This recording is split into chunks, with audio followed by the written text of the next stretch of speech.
Bonjour à toutes et tous, on est très heureux de vous accueillir pour cette masterclass dans le cadre du DU de philosophie de la psychiatrie et d'accueillir Yves Sarfati. Je vais le présenter juste après, mais tout d'abord un mot sur le DU de philosophie de la psychiatrie. Donc le DU de philosophie de la psychiatrie est un DU qui euh, euh, est organisé par l'Université de Bordeaux, l'Université de Toulouse et Aix-Marseille Université.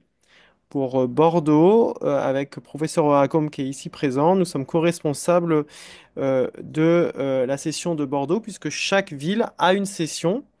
Et la session bordelaise est plus spécifiquement sur les enjeux épistémologiques autour de la psychiatrie et en abordant en particulier les enjeux des classifications et de la sémiologie.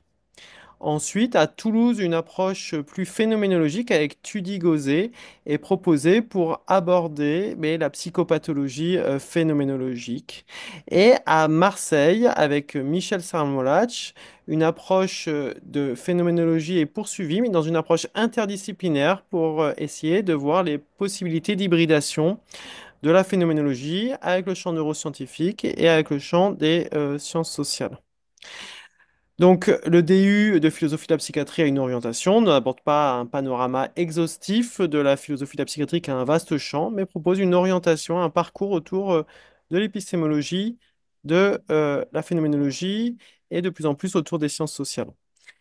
Chaque année, une école d'été est organisée dont le thématique change et cette année, elle sera sur les crises épistémiques et aliénisme spéculatif pour essayer de voir comment, en revenant à l'époque aliéniste, on peut repenser le présent et voir c'est les intuitions, les pensées qu'il y a pu avoir dans la psychiatrie au moment où la psychiatrie n'était pas justement encore stabilisée comme un champ disciplinaire.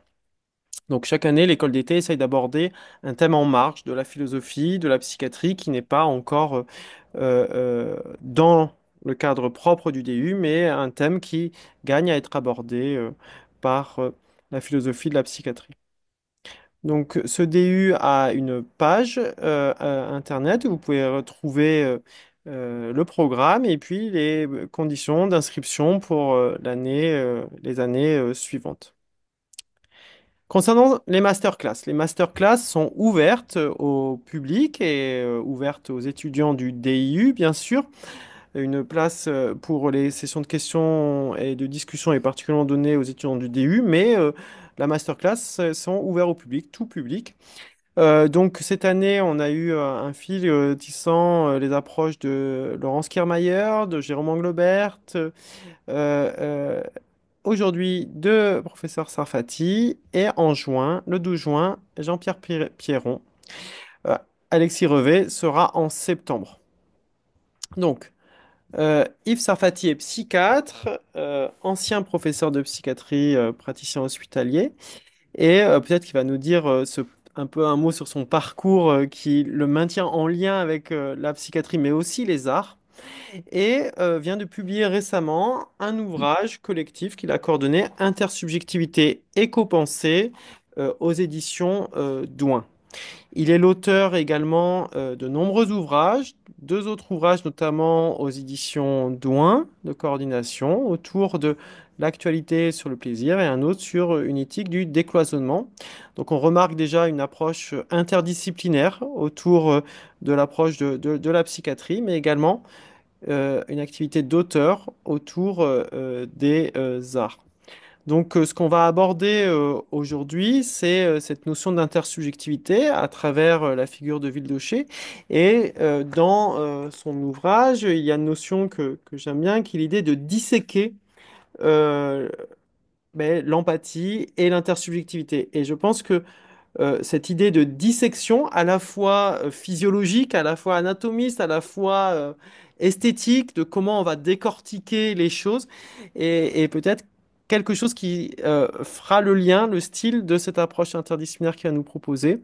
Et donc c'est une invitation à la dissection qu'on va avoir ce soir, et je m'en ravis, et merci beaucoup d'être avec nous ce soir, et je vais arrêter le partage du coup. Tac.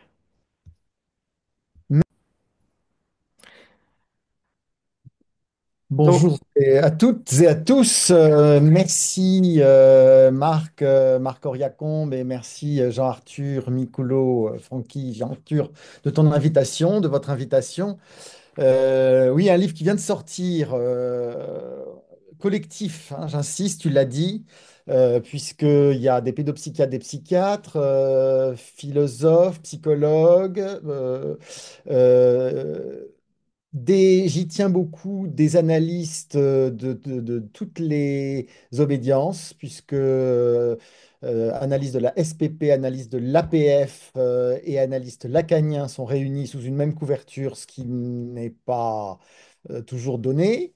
Mais c'est qu'on célèbre avec cet ouvrage un homme, Daniel Wildecher, que j'ai eu la chance de connaître, un de ses tout derniers élèves disparu il y a 2 ans, 3 ans maintenant, à qui on a voulu rendre hommage et qui, à travers ce livre, retrouve une actualité puisque il y a des jeunes psychiatres qui se sont emparés du corpus de Daniel Wildecher pour le relire et en reparler aujourd'hui en 80, en 2025, alors qu'il y a des textes de 80, 90, 2000. Euh, donc une vision interdisciplinaire qui était chère à Daniel Wildecher, et tu l'as dit, les autres livres de la collection, et notamment Éthique pour ça dit bien ce que ça dit, hein, Éthique pour du décloisonnement entre psychiatrie, psychanalyse, neurosciences, et on pourrait ajouter philosophie, fait que, à condition qu'on soit à vif sur sa spécialité, le fait de réunir des spécialistes permet, il me semble, de faire avancer les choses. Aujourd'hui, je vais être le plus clinicien possible dans un premier temps. On va parler d'une psychopathologie de la vie quotidienne. Et puis, on s'éloignera pendant un moment pour rentrer dans de la science dure. Je pense que par rapport à votre programme général que j'ai pu voir, je vais peut-être un peu dénoter puisque on va rentrer dans des questions cérébrales. On va faire un petit tour vraiment dans le cerveau, dans l'état actuel des connaissances de 2025, je précise, mais qui ne sont plus celles qu'avait Daniel Wildecher en 80, 90, 2000, parce qu'il faut dire ce qu'il y a, la moisson des résultats qu'on a sur les réseaux neuronaux, le computationnel du cerveau, l'anatomie fonctionnelle, sont considérables. Le tout, c'est de pouvoir les résumer et les rendre accessibles, ce que je vais essayer de faire ce soir. Et puis, on reviendra à de la clinique pour finir. Donc, Daniel Wildecher, dans les années 2000, il s'est beaucoup intéressé à la copensée. Et c'est de lui que je tiens le titre de dissection, hein, de dissection de l'empathie 2004, donc ça fait 20 ans. Et aujourd'hui, je vais vous proposer une dissection de l'empathie 20 ans plus tard, qui vont vous montrer les progrès faits. Et en même temps, on va relire Vildoché. Et en même temps, et c'est là que je fais un clin d'œil aux philosophes, si on parle d'empathie, replonger dans la racine du mot qui est allemande et qui a eu une postérité considérable. Le terme, pendant tout le 19e siècle et même après la guerre de 18 en Allemagne, ça c'est sûr, mais dans le monde entier, eu une diffusion très importante, que ce soit dans les beaux-arts, la Einfühlung, l'empathie, qui est un dérivé du verbe einfühlen, qui peut aussi se pronominaliser sich einfühlen, qui est vraiment le sentiment romantique, hein, voilà, là, je ressens la nature, j'arrive à prêter à la nature une sensation, une émotion qui fait que ma conscience fait que c'est en elle qu'est ma jouissance, mais en même temps, je la ressens, hein, voilà. Donc une vision de l'empathie allemande, mais qui a été, puisque le premier texte de Theodor Lipps date de 1900 à ce sujet, puis il l'a travaillé pendant 14 ans. Il l'a travaillé parce que cette question d'empathie touche à toutes les sciences humaines et la question de l'esthétique, et ça a irrigué tout le 19e siècle. Euh, mais je ne vais pas commencer par de l'historique, même si on reparlera de l'Einfühlung, hein. Je vais commencer par de la clinique, hein. Qu'est-ce que c'est que la copensée? Alors, vous avez tous fait l'expérience, je m'adresse à tout notre public, la copensée. Quand quelqu'un qui est devant vous cherche son mot, hein, qui dit, alors c'est de la psychopathologie de la vie quotidienne, je vous l'avais dit, hein, que cherche son mot, on dit, mais et vous lui trouvez le mot. Ça arrive tous les jours, ça, hein, vous lui trouvez le mot. Ah oui, c'est ça que je voulais dire. Bon, vous êtes sur un mot, véritablement sur un signifiant, vous êtes en coïncidence de phase qui fait que vous pouvez deviner le mot que l'autre n'a pas en tête. Euh, Vous pouvez l'avoir aussi quand vous finissez les phrases de gens que vous connaissez bien. Vous savez à l'avance ce qu'ils vont dire. Ça, c'est de la copensée. Vous pouvez avoir aussi, quand vous êtes analyste, alors je ne sais pas si dans mon public il y en a beaucoup, mais quand vous êtes analyste, voilà, cet après-midi, sur le divan, quelqu'un me dit j'ai très mal au dos, mais voilà, tout le monde m'a vu fort, fort, je fais face. Bon, il raconte qu'il a fait ses deux mélancolies, mais au travail, je passe pour un Hercule. Et à ce moment-là, moi, j'avais plutôt un Atlas en tête. Donc, lui dit Hercule, moi je pense Atlas, pas qu'au penser. Mais enfin, déjà, on est sur quand même un personnage mythologique. Qui dit qu'il a du travail, quoi, hein. Euh,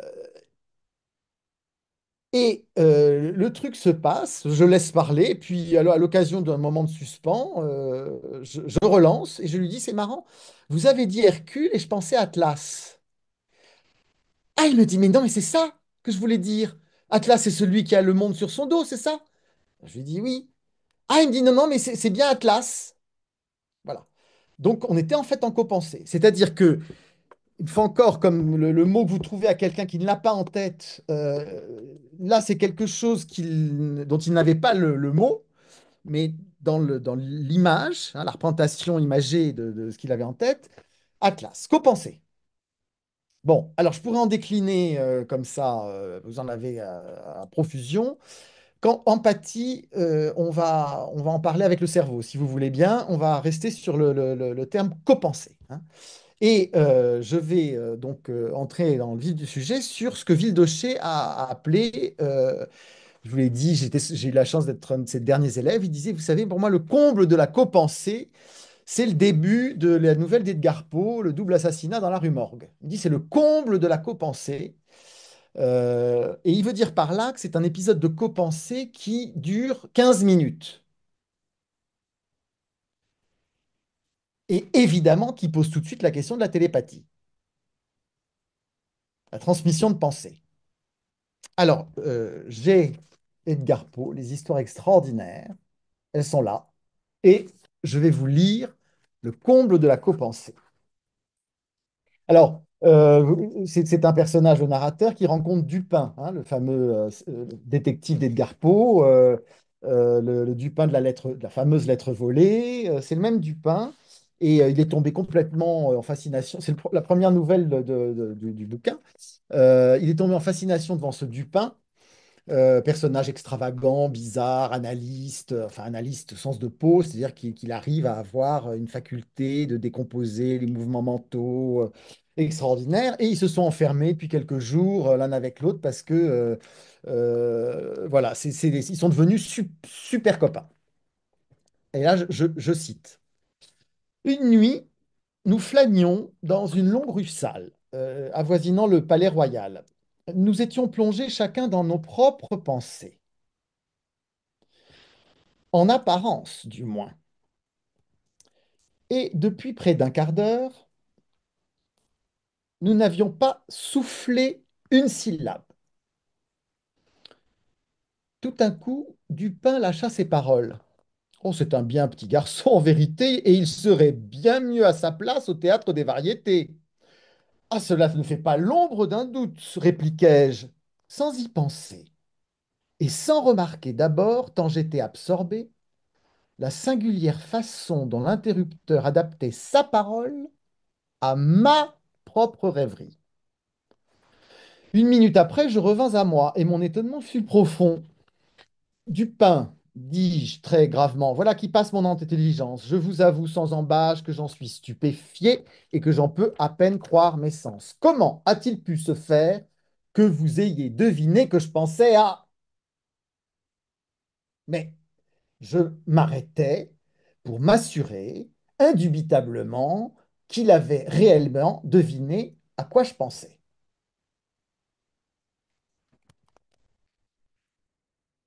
Voilà l'épisode. Donc 15 minutes de silence. Et la conversation reprend exactement à l'endroit où l'autre. Donc, devinez à quoi je pensais. C'est le problème de la transmission de pensée. C'est le problème de la télépathie. Alors, dans le bouquin, ce qui est très intéressant, c'est que vous avez vraiment différents points de vue. Vous avez le point de vue de quelqu'un comme euh, Pierre-Marie, lacanien, ou André Michels, lacanien, qui dit, comme de toute façon, la réciprocité dans la relation est une illusion, l'autre est une illusion, et je peux reprendre leurs termes, hein, la dissolution de tout autrui doté d'un statut ontologique consistant, hein. Donc, dès lors qu'il y a une dissolution de tout autrui doté d'un statut ontologique consistant, que l'autre en tant que semblable n'est qu'une chimère, il ne peut pas y avoir de copensée. Il ne peut pas y avoir d'intersubjectivité, si tant est que l'intersubjectivité soit sans langage, c'est-à-dire quelque chose qui passe en infraverbal, et la copensée se nourrit de signifiants, hein, puisque on voit bien que c'est des chaînes de signifiants dont nous parlons quand il s'agit de copensée, ou des signifiants seuls, des mots qu'on trouve, voilà. Et donc voilà, ruine de la réciprocité, et l'analyse montre l'expérience de l'inconsistance de la relation à l'autre. Bon, donc ça c'est le point de vue radical d'un côté.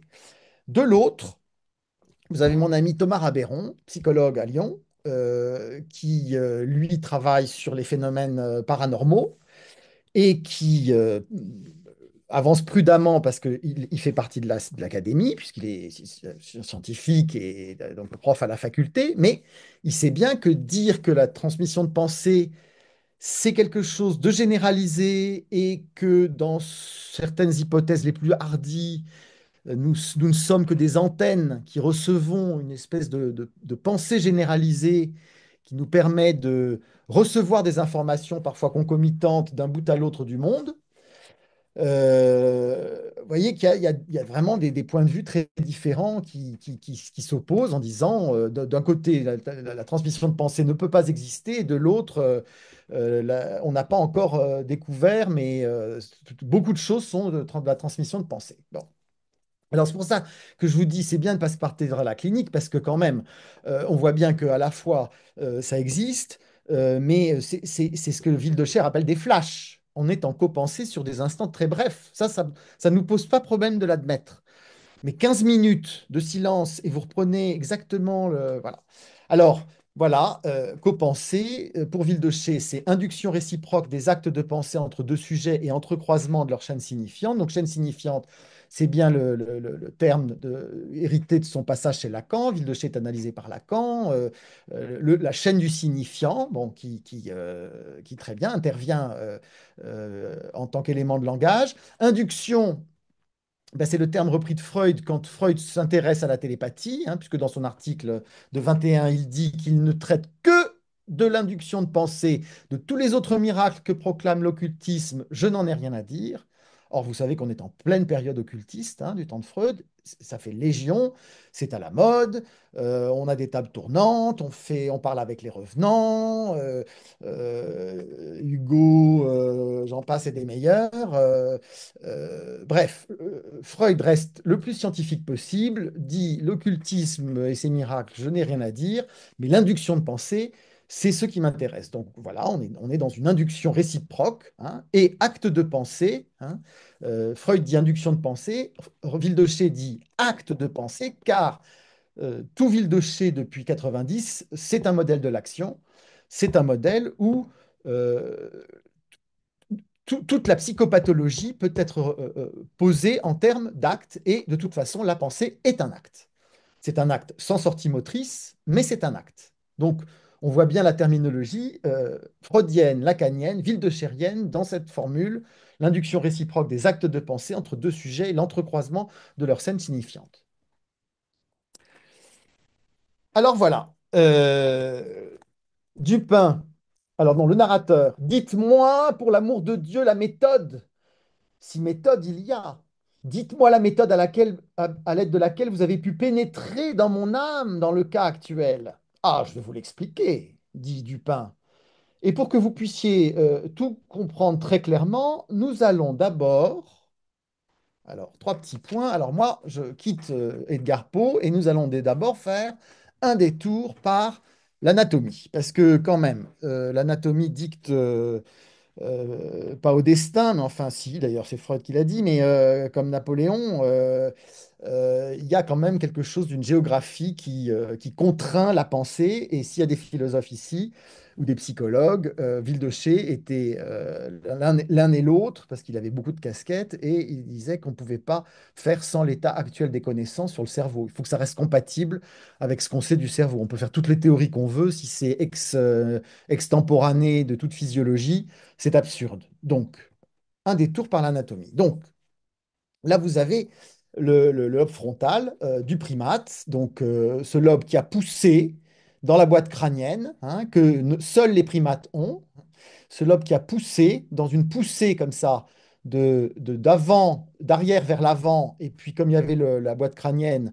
qui s'est repliée au niveau des orbites, hein, ça c'est le cortex du primate, et il a poussé sur un vieux cerveau, hein, un vieux cerveau. Donc on a ici le paléocerveau du mammifère, d'accord? Et ici on a le néocortex, d'accord? On a le néocortex. Et le paléocerveau a été très naturellement relié au néocortex par des fibres de communication qui s'appellent les neurones. Et il faut jamais perdre de vue que ce sont des câbles quand même, toutes ces histoires. C'est du neurone, c'est du câble. Donc vous avez un nouveau cerveau, donc il a une autonomie en lui comme néocortex, mais il est relié au paléocortex par des fibres qui sont perpendiculaires à la zone de croissance du néocortex. Bon, tout ça fait que ça nous donne des divisions fonctionnelles du cortex préfrontal médian, qui fait que, anatomiquement, vous avez trois zones et que fonctionnellement, vous avez trois zones dans ce lobe primate très bien maintenant identifiées que je vais vous présenter, puisque on va commencer par celui qui reçoit directement l'information du tronc cérébral. C'est le lobe bas orbitofrontal. Ben, c'est le plus près du tronc cérébral, donc c'est le plus près du corps, hein. Donc, vous savez, les neurones, ils poussent en étant économiques, hein. Ils poussent, ils vont au plus près. Donc, on ne cherche pas à faire des détours. C'est la sélection de l'évolution, c'est quand même une sélection qui va aller au plus droit, au plus direct. Et donc, puisque toute l'information du corps, la cathexis du soma, c'est-à-dire tout ce qui vient, le froid, la faim, la soif, la douleur, tout ce qui vient du corps arrive au cerveau, et ben, c'est traité par le paléocortex, d'accord? Et au niveau du néocortex par ce lobe orbitofrontal. Alors, quand on parle du corps, on peut dire un corps avec organes, hein, l'inverse d'Artaud, c'est un corps avec organes. Le système nerveux autonome d'un côté, le système neuro-endocrinien de l'autre, les voies de la douleur qui sont totalement autonomes, vous savez, et il y en a trois sur le plan de l'évolution, la plus fine et la plus discriminante étant réservée à quelques espèces seulement, qui permettent de dire non pas qu'on a mal, mais où on a mal. Tout ça arrive au cerveau et c'est traité par d'abord en urgence et avant tout l'amygdale, qui on sait très bien est le système d'alarme parce que c'est le premier sur le chemin de l'information qui arrive du corps, et par l'insula qui est la croûte. L'insula, c'est la croûte entre le paléocortex et le néocortex, d'accord? Traité par l'insula qui est dans le chemin, c'est toujours pareil, c'est des câbles, hein, donc c'est traité voilà, dans cette zone. Donc cette zone est informée, et on le comprend, tout le néocortex et tout le paléocortex est informé de ce qui vient du corps par cette circuiterie. Et puis le néocortex traite, secondarise, dirait Freud, c'est de la représentation de représentation, secondarise ce qui vient du corps. Et c'est donc cette partie du cerveau. Je vous ai mis Damasio parce que il a dit oui, attention, attention, on a étudié le cerveau, d'accord, mais vous avez tout un cerveau qui est un cerveau qui réagit à vif, hors raison. C'est ce cerveau, hein, c'est ce cerveau qui reçoit la cathexis du soma. Damasio, pardon, parle de marqueurs somatiques. Ce sont les bases des émotions, les bases de l'affect, c'est le cerveau limbique, c'est tout ce que vous voulez, mais enfin, ça arrive en premier lieu au niveau de l'orbitofrontal. Et quand vous faites les tâches d'imagerie fonctionnelle, toutes les tâches d'outcome monitoring allument dans cette zone. Et l'outcome monitoring, c'est quoi? Hein, cette zone, c'est quoi? C'est à chaque fois que vous allez euh, être dans une situation où il va y avoir quelque chose de crucial dans votre choix.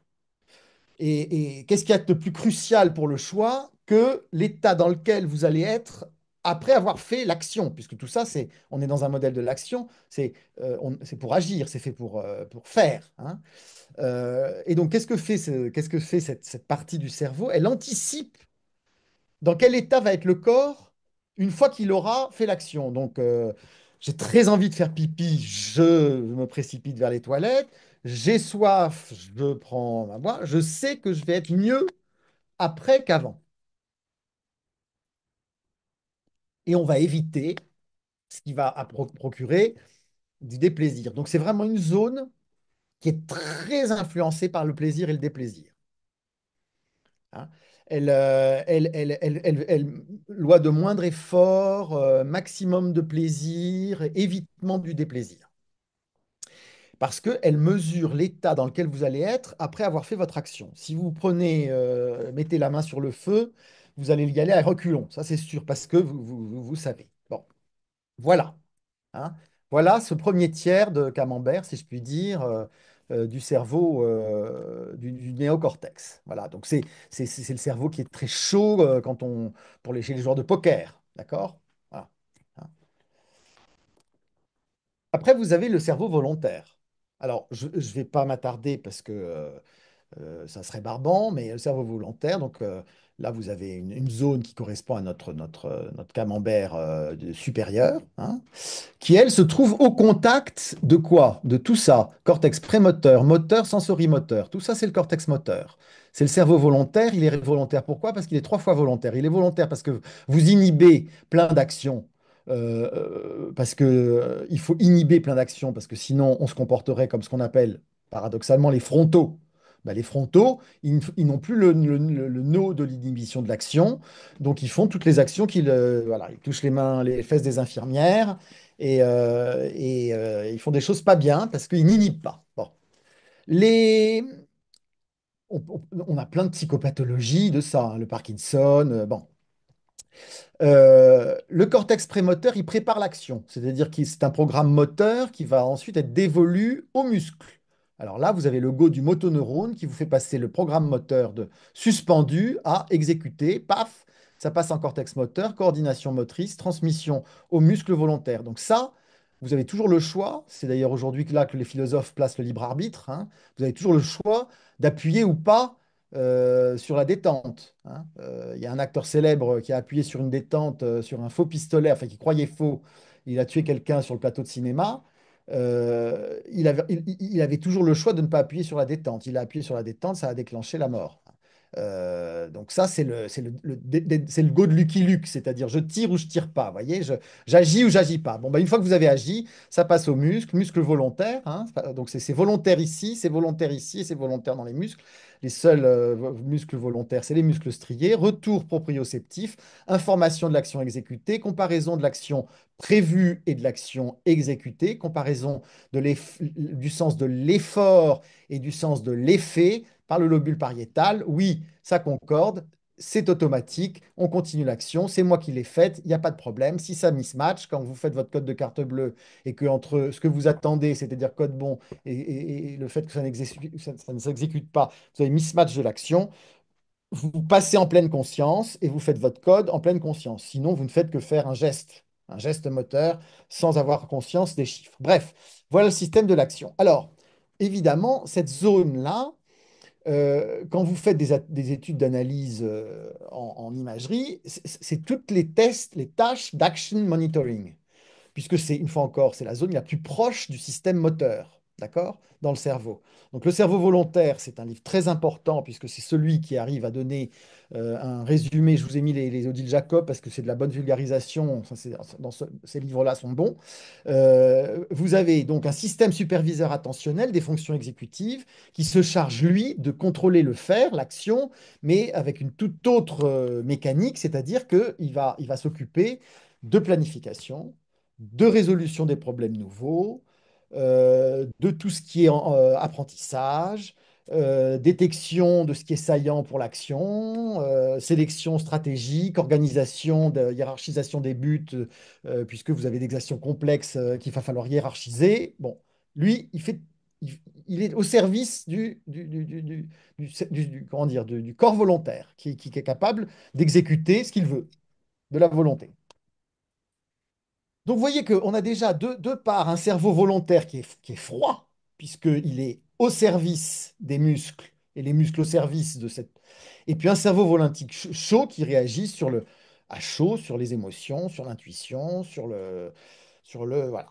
Et puis vous avez toute cette zone intermédiaire, avec plein de petits, voilà, de couleurs, parce que c'est plein de tâches qui sont exécutées dans différentes circonstances, des tâches de self-knowledge, de person perception, de mentalizing, hein, qui sont en fait toutes les compétences interactives, où vous allez avoir une action qui va être en lien avec autrui. Compétition, collaboration, coopération, compétence, tout ce qui a trait à la théorie de l'esprit, hein. Et on sait que c'est le cerveau ce qu'on appelle en anglais le monitoring partagé, shared monitoring, c'est-à-dire que vous êtes toujours en train, quand vous agissez, d'agir en fonction d'autrui, hein. On a parlé d'une as-if loop, hein, une boucle comme si, c'est-à-dire dans cette partie du cortex, on ne sait plus qui est qui. Je suis toi, tu es moi. Euh, je, je, je, je me mets à ta place, je me décentre, je suis en troisième personne, tu es en première personne, je et moi, voilà, donc on a appelé ça le système du Wu, hein. Un cerveau du tiers. Alors c'est pas simplement que c'est le tiers du camembert, mais c'est le tiers, le tiers en tant que le semblable, le petit autre.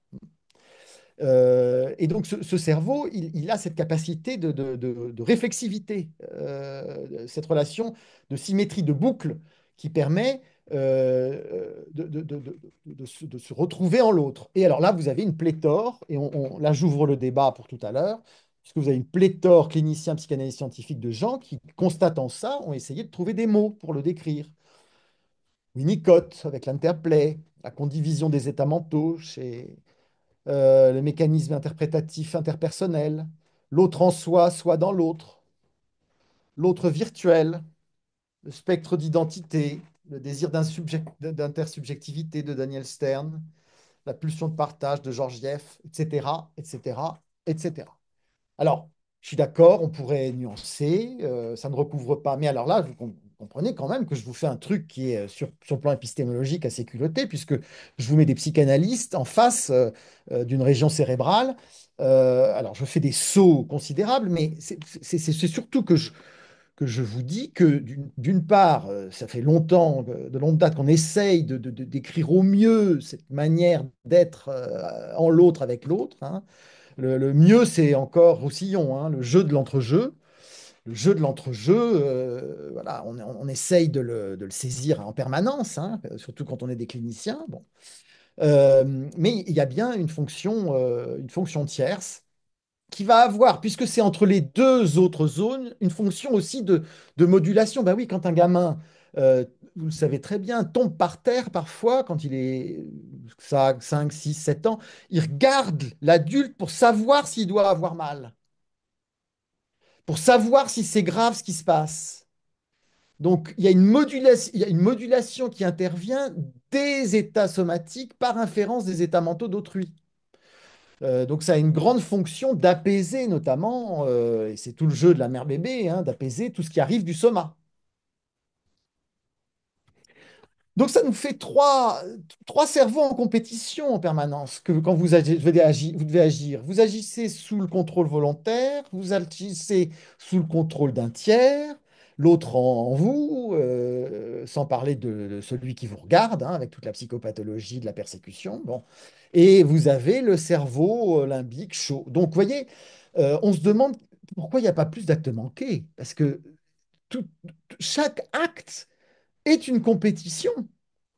Qu'est-ce qui est le meilleur compromis, hein, le moi serviteur de plusieurs maîtres? Eh ben voilà, voyez? Donc le cerveau volontaire, serviteur de deux autres maîtres, qui fait que vous ne ferez pas caca devant quelqu'un.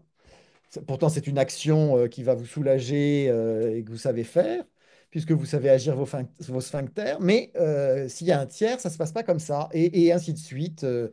Voilà. Donc, on a, je résume encore une fois, toute cette partie d'information involontaire, hein, c'est autonome, c'est un système nerveux autonome qui arrive ici, les muscles, c'est là, et le tiers, l'autre, le petit autre, le miroir double, tout ce que vous voulez, qui est ici. Mais ça vous laisserait penser que, ah oui, chose très importante, vous voyez donc que si on doit résumer la compétition des actions qui sont en jeu, hein, la hiérarchisation qui doit être faite à chaque nanoseconde, chaque centiseconde, j'exagère, chaque centiseconde, c'est l'action de plus de plaisir et de moins de déplaisir d'un côté, l'action la plus efficace dans le temps le plus court, évidemment, pour le cerveau volontaire, et l'action régulée d'après autrui adaptative au socius, l'inclusive fitness, disent les anglo-saxons. Vous devez choisir à chaque fois un compromis entre l'action la plus efficace dans le temps le plus court, qui sera de plus de plaisir et de moins de déplaisir, et qui sera conforme au socius.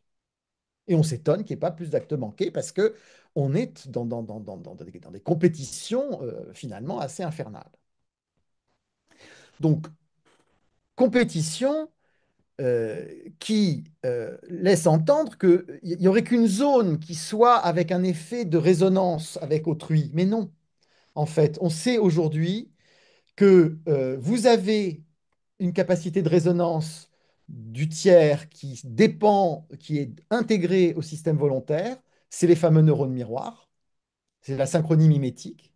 Donc là aussi, les neurones miroirs, c'est que je te vois faire ou que je fasse, je suis actif dans cette partie, puisque là aussi, il y a de l'autre en moi.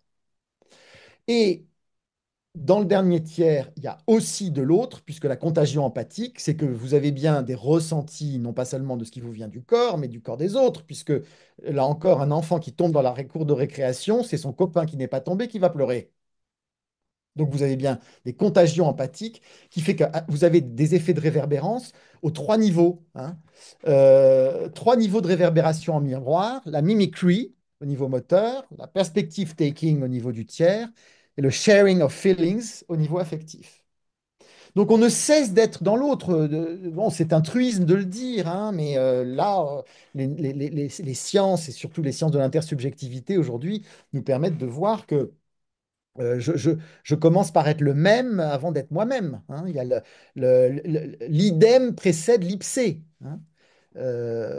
Et sachant que les décharges corollaires de ces trois zones donnent le sentiment du self, hein. C'est le sentiment d'émergence du self. Donc, dissection de l'empathie, et ben à chaque partie, pour ça il y a beaucoup de confusion dans les langages, hein. Le livre les résume bien, hein. Vous avez l'empathie cognitive, qui est une résonance motrice, synesthésie précoce d'imitation des enfants, synchronie mimétique et d'action imitative. C'est dans l'imitation, c'est avec des sorties motrices. Vous avez l'empathie affective, qui est l'empathie des romantiques, hein, qui est la résonance interoceptive, douleur partagée, contagion émotionnelle, ajustement sensoriel, amodal, des enfants, des bébés avec les enfants. C'est une grosse partie de la fonction de détoxification alpha de la mère qui prend les éléments bêta qui viennent du corps, la catexis du soma qui vient de l'enfant, qui désorganise son corps et qu'elle va transformer. C'est vraiment la partie primaire de la transformation de l'élément bêta en élément alpha. Et puis vous avez la résonance intentionnelle. mentalisation, prise de perspective, décentrement, théorie de l'esprit, mind reading, perception soi autrui et tout le tremblement. Donc, trois niveaux de résonance, trois niveaux d'empathie qui fait que le terme lui-même avait déjà été considérablement enrichi par Lipps, parce que quand Lipps sort son premier terme sur l'empathie, 1907, Voringer, une abstraction Einfühlung, un classique fondamental, fondamental pour les historiens d'art, donc issu juste après la parution de Lipps, est très inspiré de Lipps.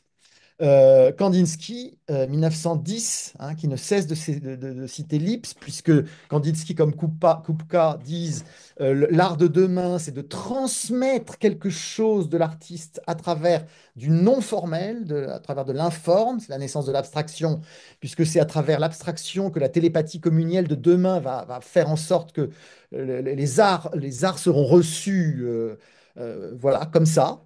Hein. Oui, les communions spirituelles, c'est le terme de Kandinsky. Et puis surtout, un qui lit Lipps dans le texte et puis qui dit sa dette, c'est Freud avec le mot d'esprit. Hein, puisque tout le mot d'esprit repose sur Einfühlung, hein, Lipps auquel je dois le courage et la possibilité de risquer le présent essai. Lipps est cité 33 fois dans le mot d'esprit. 33 fois. Hein. Comment le mot d'esprit est la condensation de cette histoire de, oui, d'une une copensée que à la vitesse d'un éclair que vous transmettez et qui fait réagir tout un groupe avec une jouissance partagée, collective, très singulière. Voilà. Donc tout ça, c'est l'héritage de Lipps, que reprend donc Villedoché dans sa dissection de l'empathie, que je reprends avec vous 20 ans plus tard, avec les acquis des neurosciences, pour dire que oui, cette empathie, Lipps, il avait commencé avec l'Einfühlung, l'empathie anglaise, capacité à se mettre à la place d'autrui pour en partager les états émotionnels, mais ensuite, Lipps avait décomposé lui-même, essayé de catégoriser ces différentes empathies que dans les sciences du cerveau aujourd'hui, on essaye, vaille que vaille, de définir avec nos mots d'aujourd'hui, mais qui recouvrent des fonctions qui, de manière très étonnante, se retrouvent à plus d'un siècle d'écart, se retrouvent évidemment chez ces extraordinaires phénoménologues qui étaient nos ancêtres et qui arrivaient à décrire cette qualité d'incorporation de l'autre en moi. Bon, enfin, au monde libre, ça reste quand même un mystère par où ça passe. Hein. Il dit que c'est quelque chose qui relève de la sorcellerie. Hein. Le fait que je me décentre au point que la conscience de ma jouissance se situe chez autrui. Donc il y a quelque chose de très mystérieux, mais qui va féconder tout le XXe siècle, d'abord en art, mais enfin, Lipps, ça va beaucoup plus loin.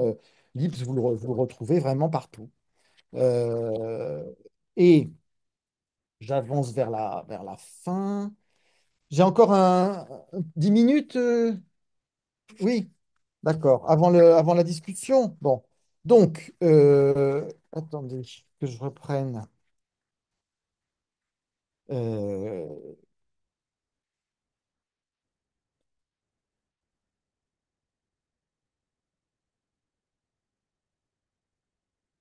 oui, c'est ça. C'est ça. Bon, ça se calme après la Première Guerre mondiale, mais enfin, Lipps est au cœur du débat esthétique, psychologique, métaphysique et épistémologique. Hein. Je vous demande de me croire, mais pour ceux qui connaissent Lipps, ils le savent. Alors, au fond, dès la naissance, dès la naissance, il y a une relation qui repose sur les capacités biologiques d'imitation du bébé et de mirroring de la mère. Hein. Il y a dans le bouquin, les néonatologistes le savent très très bien, puis c'est étudié de très près maintenant avec les films qu'on décompose, les capacités d'imitation. Il y a toutes des recherches passionnantes sur les capacités d'imitation du bébé et de mirroring de la mère. Hein. Monitoring in mirroring, dit-on, hein, spirale transactionnelle avec un équipement neuronal, il n'y a pas de doute, hein, qui fonctionne en réverbération, matière première d'un amalgame de dedans dehors, soit autrui. Bon ben voilà, l'intersubjectivité, vous l'avez hein, là illustré, on ne peut mieux. une intersubjectivité consubstantielle à la naissance du petit homme, hein. Et on peut imaginer, je vous disais tout à l'heure, on se demande pourquoi il n'y a pas plus d'actes manqués, mais tous ceux qui ont étudié la psychopathologie de l'enfant et de l'adolescent à travers le prisme de l'intersubjectivité ont pu même analyser des anomalies fonctionnelles en fonction des pathologies, hein. Ce livre-là aussi collectif de Georges Esperanza sur les différentes, vous voyez, entre les atteintes intrafonction, interfonction spécifiques ou non spécifiques de cette capacité d'intersubjectivité. Vous avez l'atteinte neurologique focale qui n'est pas la dépression du caregiver. Et le trouble autistique qui n'est pas le syndrome des dysfonctions non verbales. Donc on peut aller plus loin dans une description clinique, phénoménologique des dysfonctionnements de cette intersubjectivité. Et puis surtout, et là je lance le débat, on voit bien qu'il y a dans ces deux manières d'incorporer l'autre, de l'incorporer dans un sens, puis de l'expulser de l'autre, hein, un recouvrement là encore avec les descriptions des anciens qui étaient si fascinantes, pulsion d'imitation, hein. Je vous le mets en allemand, je n'oserais pas le prononcer, mais pour vous rappeler que de très tôt, dès les premiers psychanalystes d'enfants, Anna Freud et Klein, introjection, appropriation, intérioration incorporative, introduction du reflet de l'objet, identification, ensemble mimo-gesto-postural par lequel la mère écoïse l'état du bébé, réverbération motrice de l'affect, tout ça c'était déjà là, hein. Initiation à la représentance, premier passage de l'affect somatique au signal d'affect.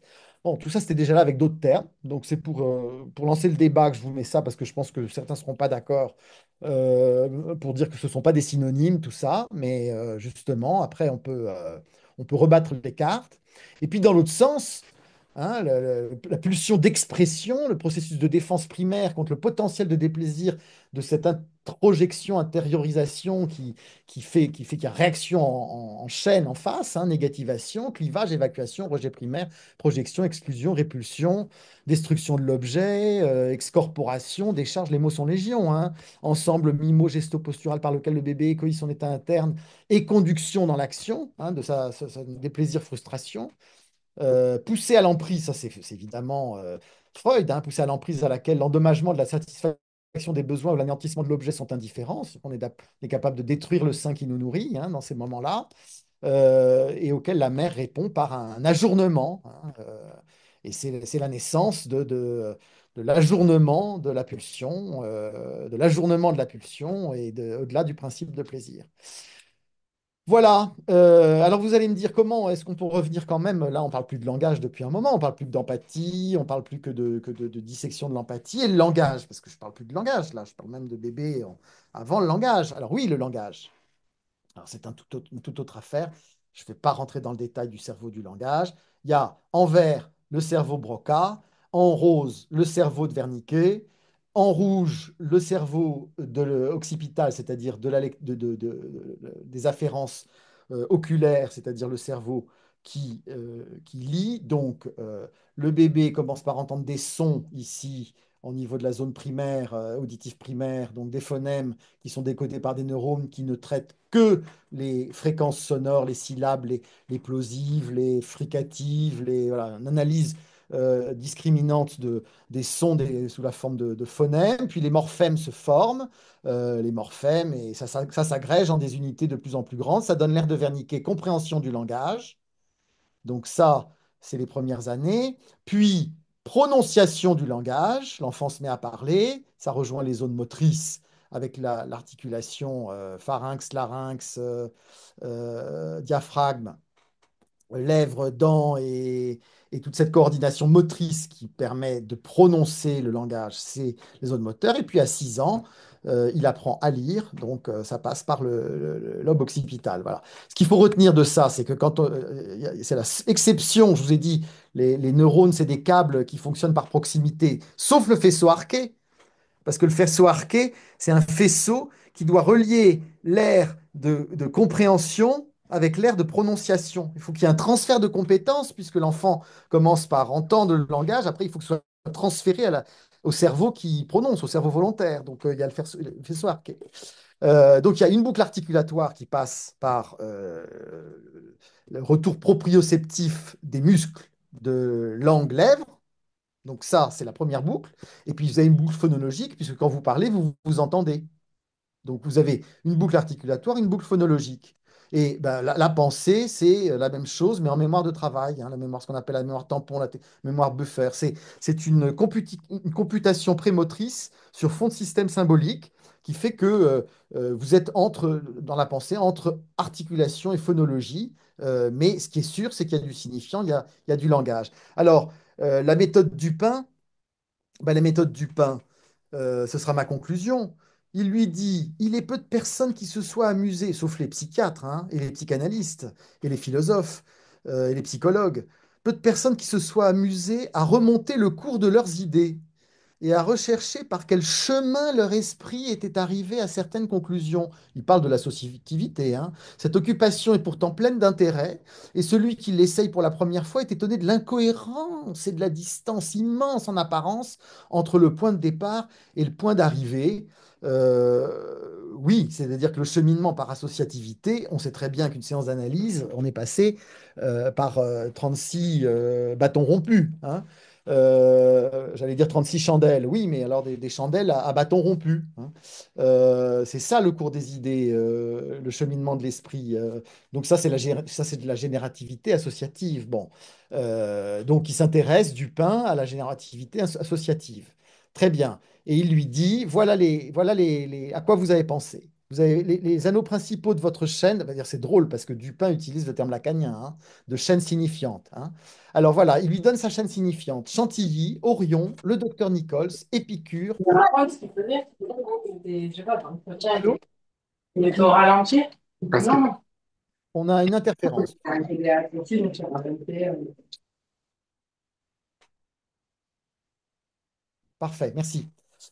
Chantilly, Orion, le docteur Nichols, Épicure, la stéréonomie, les pavés, le fruitier. Bon, très bien. Donc il lui sort la chaîne des signifiants par lesquels pendant 15 minutes il est passé. Mais comment se fait-il que ça se soit fait pendant 15 minutes de silence? Toujours pareil, télépathie, mais par où ça passe? Par où ça passe? 15 minutes de silence. Alors bon, vous lirez la nouvelle, hein. Alors ça passe par l'attention conjointe. Vous vous êtes retourné pour regarder le tas de pavés. Vos yeux sont restés attachés sur le sol, surveillant les obstacles. Vos yeux se sont tournés vers la grande nébuleuse Orion. Bon, donc en fait, il observe de très très près son ami en train de marcher, de réfléchir, hein. Il est vraiment sur lui, hein. Il a tout ce qu'on appelle les mouvements expressifs, hein. Il remarque à un moment, bon, alors l'autre est évidemment très expressif, hein, on n'est pas tous comme ça, mais en tout cas, il voit que pendant ces 15 minutes, il y paraît vexé, grognon, puis il passe par une espèce d'irritation, et puis vous avez marché courbé en deux, puis à un moment, votre physionomie s'est éclaircie, je vous vis vous redresser toute votre hauteur. Bon, très bien. Donc, il a examiné tous les mouvements d'humeur. Donc, les mouvements des yeux, les mouvements d'humeur. Alors, pourquoi ça marche plus? Et puis, il y a la mémoire partagée. Privé, hein, un verre dont nous avions souvent causé, l'âpre discussion que nous eûmes il n'y a pas longtemps à ce sujet, et public, hein. Le fait que Chantilly a une petite taille, le fait que ce Chantilly s'était immolé, que ça faisait les journaux, on avait fait les gorges chaudes, on passe devant le théâtre des variétés, on est au Palais Royal, les articles ne parlent que de la pièce du Palais Royal, bref, mémoire partagée, public, contexte. Voilà. Et ben voilà, hein, on retrouve d'un côté la générativité associative et puis de l'autre tous ces mouvements qui font on peut être en écho avec l'autre, en échoisation de l'autre. Et Vildochet est de ces psychanalystes qui dit le soin gagne à se nourrir de ça, hein, de l'attention conjointe, de la mémoire partagée, des mouvements d'humeur, des souvenirs de l'analyse, des mondes culturels communs, de l'imagination commune, des émotions partagées. Mais vous allez me dire, ça va de soi. Non, vous avez plein de courants analytiques, hein, qui, dans la neutralité, ont bloqué ça. La neutralité, c'était bloquer ça. Et puis vous avez, je vais leur rendre hommage en les citant, il y a tout un historique du retour des analystes à partir des années 50 qui réintroduisent l'affect, hein. Racker, Paula Hyman, Reich, Winnicott, bien sûr, Little, Moneykyle, hein, puis Vildoché, qui disent l'analyste, il doit vibrer. Il doit vibrer, de se nourrir de tout, parce que c'est trop précieux pour... Bon, évidemment, c'est pas du tout le point de vue des Lacaniens à la même époque. Donc, dans le texte, d'un des textes, vous trouvez voilà, cette fameuse décomposition des éléments cités à l'appui de la nouvelle, du comble de la copensée et des fonctions qui sont en jeu. Et donc, c'est ma dernière diapo. Oui, voilà. Donc cette empathie dans la copensée, ça ne s'applique pas à une représentation globale. C'est pas l'empathie, mais ça s'applique sur des éléments. On entre en écho avec l'autre sur des fragments, des liens, des actes psychiques discrets, des flashs, hein, des chaînes précises, des représentations isolées. Bon, ça, tous les cliniciens, évidemment, retrouveront qu'à un moment, un patient, quand il se met à parler de telle chambre dans la maison, c'est très bien que, il nous a dit un jour qu'il s'était peut-être passé des choses dans cette chambre et qu'on est en train de parler de ça et qu'on est dans la scène, on est dans le fantasme, on est avec lui, on est en copensée. Mais c'est un enchaînement qui reste quand même déterminé, précis, isolé, temporaire, limité. C'est-à-dire que le pas n'est pas franchi sur la télépathie, qui serait une télépathie qui passerait comme ça d'un bout à l'autre de la Terre ou à distance. Mais il y a des chercheurs, en tout cas l'important, c'est que cette copensée, cet état d'esprit pour entrer en copensée apporte un effet de sens supplémentaire et Villedoché dit permet jusqu'à un certain point la prévision d'événements psychiques à venir. Et juste pour introduire une dialectique et conclure, et là c'est vraiment ma dernière diapo, il y aurait le comble de l'anticopensée. Ce que Michel de Musan a décrit, les pensées paradoxales, au contraire, improvistes, des trucs les plus incongrus qui nous viennent à l'esprit, qui seraient complètement en dehors de tout ce qu'on peut avoir jamais pensé, quelque chose de très étranger. Sans fléchissement, il élimine toutes les fautes techniques qui fait qu'on pourrait être à ce point déconnecté du patient à ce moment-là, tellement loin, loin, loin dans la séance que, alors qu'il n'y a pas de fléchissement de l'attention, qu'il n'y a pas de réaction individuelle au transfert, qu'il n'y a pas d'artefact et faute technique, que le phénomène est éprouvé passivement, il advient en moi une perméabilité psychique, un envahissement par l'anisant, où tout ce qu'il y a de plus personnel en lui s'instaure une perméabilité spéciale de l'appareil psychique, une ouverture vers des activités fantasmatiques totalement étrangères à l'analyste, une potentialité inaccessible pour l'analyste, sinon de dépersonnalisation. Donc là, c'est la porosité qui serait, voilà, je le présente comme un pendant de la copensée, et je cite tous ceux avec qui nous avons travaillé à cet ouvrage, et je vous remercie de votre attention. Merci beaucoup, Yves. C'est de ta présentation d'une érudition incroyable. Et on va pouvoir ouvrir à la session d'échange et de partage sur cela. En t'écoutant, je me disais que tu montrais par ta présentation elle-même ce que pourrait... Alors, c'est pour faire une question d'épistémologue, puisqu'on est audit de philosophie de la psychiatrie, mais c'est pas pour limiter, je dis à toutes les personnes qui sont là, ça, et on peut évoquer le thème, et je vois dans les participants, participantes des gens qui travaillent sur différents champs de la littérature, la philosophie, la psychomotricité et bien sûr la psychiatrie, les neurosciences et notamment des gens qui travaillent sur l'hyperscanning. Mais une question de philosophie de la psychiatrie, c'est on voit ta capacité à faire dans la dissection une approche vraiment transdisciplinaire où tu utilises le vocabulaire d'autres champs en les respectant en plus, enfin en considérant que ce qui a été décrit par les psychanalystes de l'enfant, tout ça, c'est pas à mettre à la poubelle, qu'en fait ça a du sens parce que le clinicien avait du sens et que ça peut rentrer en écho avec les neurosciences sans jamais, j'ai l'impression d'avoir entendu parler d'explication ou de causalité non plus franche. C'est-à-dire que tu mets en écho ces pensées pour nous faire réfléchir jusqu'à la littérature avec Edgar Poe, jusque, tu vois, à ton expérience clinique. Du coup, comment tu vois ce travail que tu fais? Je te propose une première question, un peu une méta-question sur comment tu travailles. Et je pense que c'est ça qui nous a reliés aussi, c'est cette capacité à faire des ponts sur les choses pour enrichir la pensée psychiatrique, je pense, et tout en se permettant des choses qui pourraient, par les puristes, nous dire que on n'a pas le droit. Et j'utilise ce mot à raison, puisqu'on avait commencé, on commence le DU de philosophie de la psychiatrie en disant que comme Minkowski nous encourageait, on a le droit d'être et Tatoussian des psychiatres impurs et que l'impureté et le caméléon méthodologique est une des conditions de pensée dans la psychiatrie, quoi.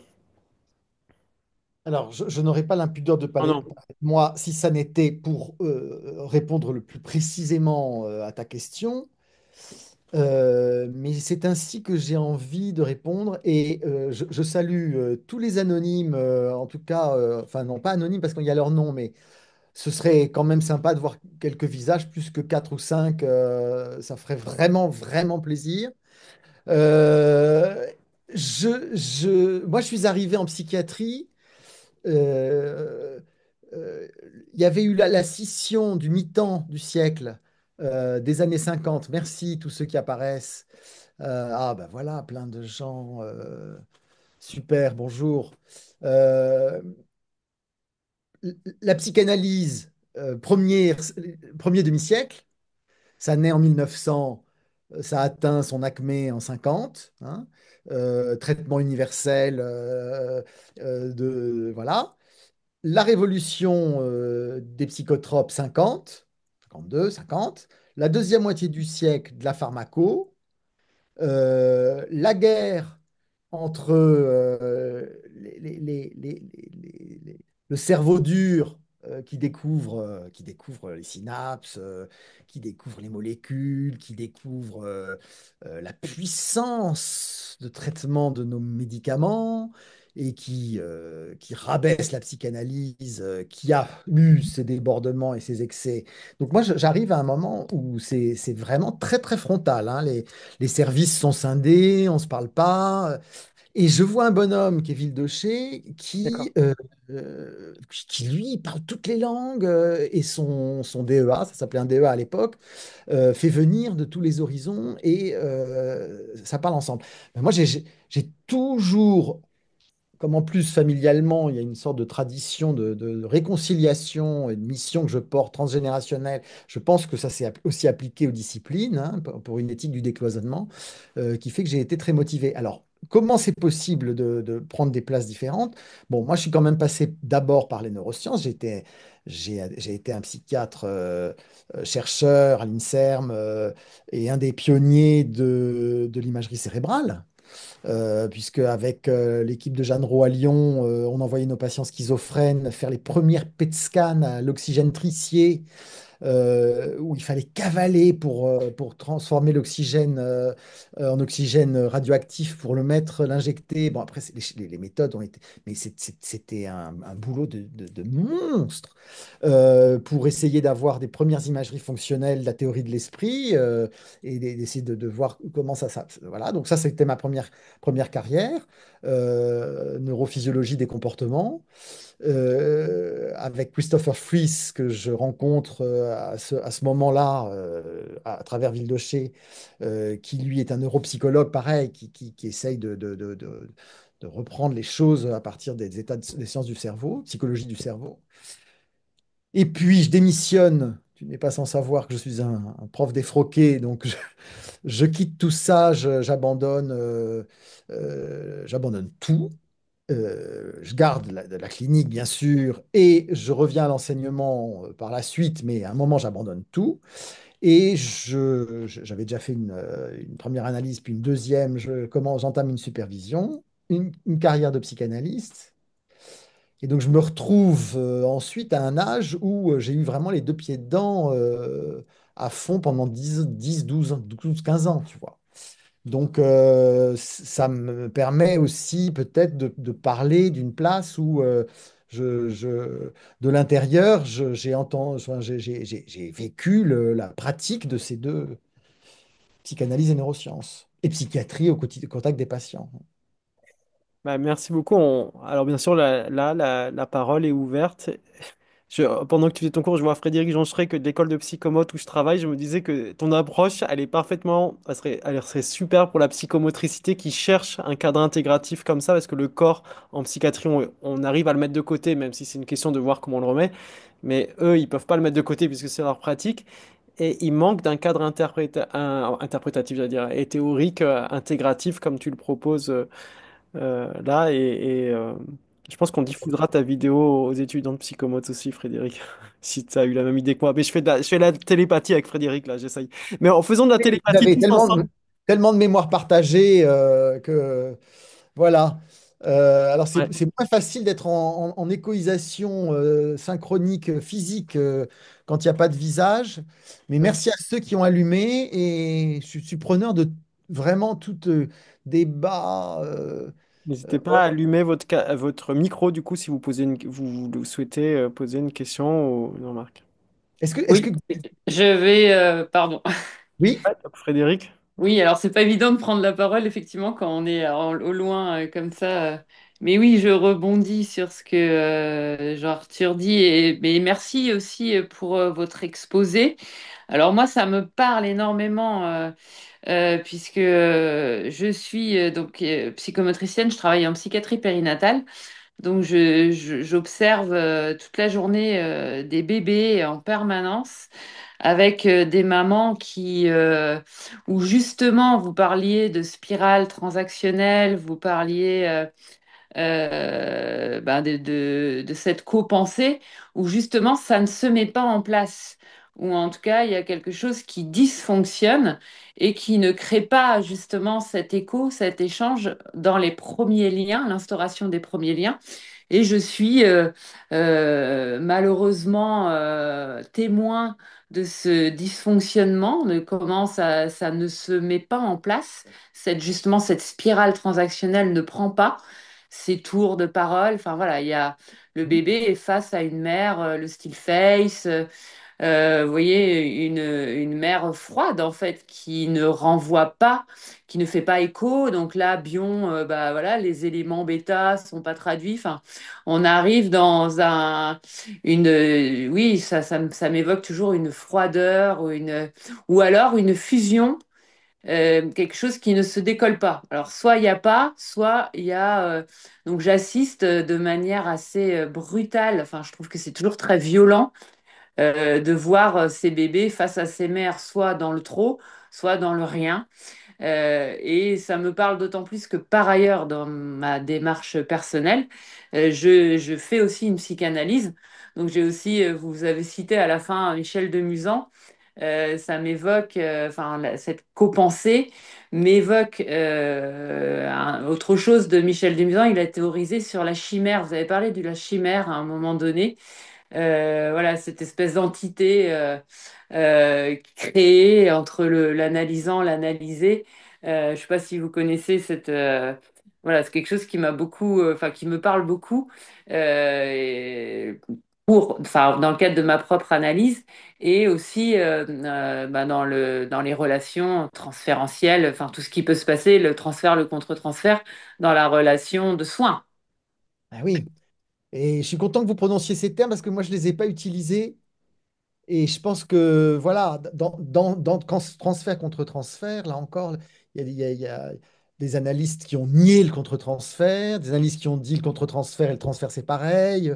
Je pense Non. que les neurosciences nous donnent un vocabulaire peut-être un peu plus précis qui nous permet de repenser les termes qui étaient imprécis ou mieux les placer. Donc, oui, oui, tout ça, merci beaucoup. Et puis pour le... Vous connaissez le travail de Gisèle Apter, Frédéric? Pas spécial. Je la connais de nom, mais j'ai pas lu. Parce qu'elle, elle fait au Havre, elle a des unités de bébés qui sont comme ça, avec des mères qui n'arrivent pas à être en rythme, qui Oui, ne savent pas ce que ça la- s'appelle l'effet chef d'orchestre où oui. la Il n'y a mère... pas de ne se synchronise pas. Vous parliez de synchronisation. ah ouais, Ça ne prend pas en fait. c'est Et ça, fondamental. Et et ça ben se oui, dit, parce, Et ça se joue à la centiseconde, hein, la synchronisation, hein. Oui, oui, il y a des loupés, en fait, des faux pas dans la danse, la valse ne prend pas, et ça crée, enfin, c'est un danger développemental pour l'enfant qui est confronté à cette mère, à ce caregiver, on va dire, parce que là, on stigmatise, mais bon, nous, on prend en charge beaucoup les mamans. Mais c'est un danger développemental pour l'enfant et pour sa construction psychique. On Que connaît, justement, hein, cette trop pensée, oui, on elle connaît ne... les still face, les études sur les mères déprimées qui n'arrivent plus à Voilà, prendre le rythme, le c'est rythme ça. ouais. C'est figé, en fait, c'est figé du côté de la mère et au bout d'un moment, le bébé, soit il se fige parce que bah, il est épuisé, soit il a des ressources à côté dans l'environnement et ça continue. Il y a quelque chose qui se passe malgré tout, même. Et justement, sur ces dynamiques, on avait Guillaume Dumas. Alors, il y avait Anne Monnier qui est en thèse, mais nous a marqué qu'elle devait y aller. Elle doit aller à Montréal, je sais pas quelle heure il est là-bas. Mais alors, ce qui m'a marqué dans ta présentation, c'est ça pourrait flirter avec un localisationnisme. Et là, je télépathie avec Michel Sermolas qui fait comme ça, tu vois, la micro-réaction. J'essaie de faire des questions télépathiques depuis tout à l'heure. Et donc, j'ai vu Michel qui faisait comme ça quand j'ai dit télépathie. Ben ouais. Et donc, avec Michel, on est très. Parce qu'on n'a jamais fait d'imagerie, on a fait plutôt de l'EEG avec Michel. J'étais en thèse, enfin, on était en thèse ensemble à Marseille sur l'EEG. Et Guillaume Dumas qui fait tous ces trucs de synchronie. euh, on a l'impression que on pourrait penser les synchroniser sans avoir besoin forcément de les localiser et que c'est quelque chose du physiologique qui se synchronise. Et tu vois, et tu as commencé en disant il y a quand même une cartographie chez Villedoché et que ça se passe quand même il y a des grands chemins quand même. Tu as utilisé plusieurs fois les câbles et je me rendis compte que, enfin, et là c'est un truc personnel, c'est que j'ai une tendance à voir le physiologique comme beaucoup plus étalé, beaucoup plus diffus. Après, on avait un maître à Marseille qui nous disait que c'est une soupe au pistou et qu'il y a quand même des morceaux, mais l'essentiel c'est que ça bouge quoi. Et en vous entendant en niveau clinique, c'est que vous insistez plus sur la temporalité que la localisation. Et en même temps, dans ta présentation, tu as mis des boucles partout et on se demande si on peut localiser quelque chose quelque part, quoi. Ouais, ouais, c'est très, très bonne remarque, la temporalité. Je suis trop géographique et pas assez historique, mais Non, mais on voit, c'est, c'est, c'est- c'est la géographie qui commande à l'histoire, hein. ouais. Oui, c'est ce que tu as dit. Ouais, ça serait trop facile d'inverser. Et puis par ailleurs, en EEG, enfin, quand vous enregistrez, je crois bien sûr que c'est des. Mais ça manque à ma présentation. Je ne suis pas intégratif jusque-là, voilà. Mais ça manque, oui. Non, non, non, c'était pas pour dire une langue, mais c'est de voir que dans ton approche, tu arrives à articuler tous les trucs. Et il y a une autre dichotomie, toi, globalement, psychanalyse, neurosciences, mais ça sans réduire à ça. Et tu les articules, mais on a l'impression que dans le champ des approches physiologiques, il y a une dichotomie aussi qui a du mal à ça. Et j'ai rarement vu la même capacité d'interdisciplinarité que tu as fait là, au niveau de ta présentation entre cette localisation et cette temporalité. Des fois, il y a des gens qui sont très sur la musique sur l'histoire, et d'autres qui sont plus sur la localisation. Et on voit poindre par tes flèches, par tes boucles, cette idée de synchronie, et c'est dommage qu'Anne Monnier ne soit partie. Mais on va pas monopoliser. S'il y a d'autres questions, n'hésitez pas à prendre le Oui, oui, micro. oui. Des remarques, de la clinique, des souvenirs. Ouais, Léon? Non, je te vois sourire, j'essaye de... Moi, j'ai pas forcément de questions de remarques particulières, mais l'intervention était extrêmement intéressante et moi je pense que j'espère qu'elle sera mise en ligne pas trop assez rapidement pour pouvoir la regarder par rapport à mon sujet de mémoire. Merci pour cette présentation. Quel est votre sujet de mémoire, Léon? Ça va être un peu comment dire d'essayer de mettre en je sors de garde, je suis un peu fatigué. C'était de comment dire d'utiliser autant pour essayer de poser un curseur entre ce qui peut entre le normal et le pathologique un peu le rapport à la temporalité au délai aux choses comme ça voilà. J'ai pas encore de j'ai j'ai pas encore bien eu le temps de poser le sujet etc. Mais avec Frédéric, on l'a déjà abordé. Avec Jean Arthur, on l'aborde. Vous y travaillez, oui. Cette question du rythme, du temps, du caregiver chef d'orchestre, du fait qu'on. Mais même dans le Witz, dans le mot d'esprit, il y a quelque chose d'une fulgurance qui mérite d'être inscrite dans une échelle temporelle. Ouais. Alors, est-ce qu'il y a d'autres? Théo, ouais? Attends, le micro, t'as activé ton micro, mais mais on t'entend pas. Non. En fait, Zoom pense que t'as le micro activé, mais il doit avoir un truc mécanique de non-accès à la source. En attendant, est-ce qu'il Alors y a en une... attendant, là, c'est bon. Ouais, c'est Ah, bon. Bravo. Ok. Ah, mais merde, j'entends plus rien. Alors, Mince. on Bah, je t'entend. reviens avec ma question une fois que j'entends alors. là, on t'entend, hein, pourtant, hein. Ouais. C'est là où les boucles se... Théo, tu nous entends? Bon, on passe à Non, l'auditeur quand suivant. j'arrive à activer mon micro. Enfin, On passe à l'auditeur Ouais. suivant qui... hein, Bon, Michel, t'as... Ouais. ouais, je veux bien poser une question. Bon, un grand merci. Juste pour la toute petite histoire, moi, je suis ravi de vous avoir entendu. J'étais jeune interne et c'était encore des DEA. Et du coup, moi, j'ai fait mon DEA sur la théorie de l'esprit à partir de vos dessins, dont j'avais récupéré les planches. Et vraiment, donc voilà, vous m'avez accompagné pendant vraiment ah, un très chouette moment. Et ensuite, quand je suis passé à l'électrophysiologie, on est retombé sur les N400 avec Jean Arthur. Et là, à nouveau, c'était les histoires versaillaises. Donc, j'ai eu un sentiment de concernement par tous les travaux de Versailles, que ce soit avec vous sur la théorie de l'esprit ou après avec la N400. Et à la fois, ça a été très fécond et à la fois, merci Jean-Arthur pour ta remarque sur l'aspect temporel localisationniste. C'était vraiment une première remarque que j'aurais souhaité vous faire, mais Jean-Arthur l'a déjà dit. Une deuxième, à vous écouter sur la copensée. Alors, dans une lecture plutôt phéno, moi, ça m'a aussi fait, justement, vous avez redit le terme là de fulgurance, ces moments, ces éclats, mais très durs à finalement à figer, hein. Et ça m'a refait penser à pas mal de travaux côté phéno sur l'intuition. Et je me suis posé la question à vous écouter sur la copensée, à me dire, mais est-ce que c'est finalement de l'intuition intersubjective, d'une part, mais ça veut dire d'abord quelque chose d'un peu peut-être subjectif qui va aller vers le partage et l'ouverture à autrui, ou alors plutôt dans un deuxième sens, et je préférerais pencher pour ce deuxième, de dire non, c'est une intersubjectivité intuitive plutôt qu'une intuition intersubjective. Je ne sais pas si ça a du sens, c'est peut-être une traduction un peu hors champ, mais je suis vraiment parti là-dessus à vous écouter. Je ne sais pas si ça résonne ou pas et si ça a un quelconque intérêt de réfléchir à une priorisation de qu'est-ce qu'il y a d'abord, en tout cas la fulgurance certainement, avec tout son aspect insaisissable et difficile à saisir, que ce soit un niveau temporel, que ce soit la question enfin, de où est-ce qu'on va mettre le langage aussi. Et là, c'est plus vers des tensions entre psychanalyse et phéno, où je me dis quelle approche peut apporter à l'autre. Et voilà, ça m'a fait associé sur tous ces aspects-là. C'est plus une remarque un peu brouillonne qu'une question, mais voilà. Et un grand merci. bah merci, merci beaucoup. Oui, merci beaucoup. Non, mais vous avez raison quelle est la poule? Enfin, c'est l'éternel. Quelle est la poule? Quel est l'œuf? Hein. Euh, euh, on- à la fois, je peux je peux vous asséner, comme je l'ai fait, que le même précède l'ipsée, hein, on est d'abord imitation, mais en même temps, c'est faux.